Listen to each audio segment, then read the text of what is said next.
Draw with me while I dive into the Pitt Season 1, Episode 1.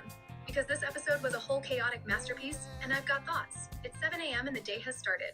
So we open with Dr. Michael Rabinovich, who's clearly not living his best life. It's the anniversary of his mentor, Dr. Adamson's death during COVID. And you can see the man is carrying guilt like it's a designer bag he didn't even want. But does he have time to wallow? Absolutely not, because the ER is already a hot mess. The waiting room is packed, and apparently this is considered a quiet day at the Pitt.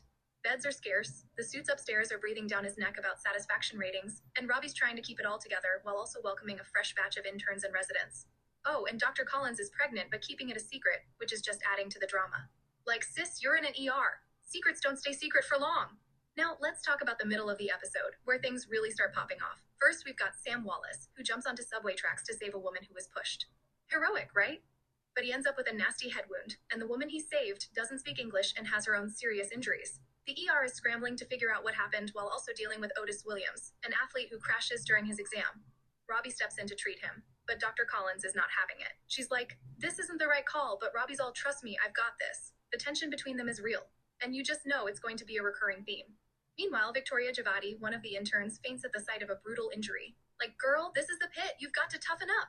And let's not forget Dana Evans, the charge nurse who's basically the glue holding this circus together. She's out here managing chaos like it's her full-time job, and honestly, she deserves a raise and a vacation. By the end of the episode, the stakes are sky high. Robbie is juggling the chaos of the ER while grappling with his own guilt and grief over Dr. Adamson's death. The bureaucracy is making everything harder, and the lack of resources is painfully obvious. Sam's heroics and Otis's crash set the tone for the kind of high-stakes drama we're going to see all season. Robbie proves he's got what it takes to lead, but you can tell he's barely holding it together. The episode leaves you with a sense of urgency and anticipation. You're hooked, but you're also bracing yourself for the emotional roller coaster that's clearly coming.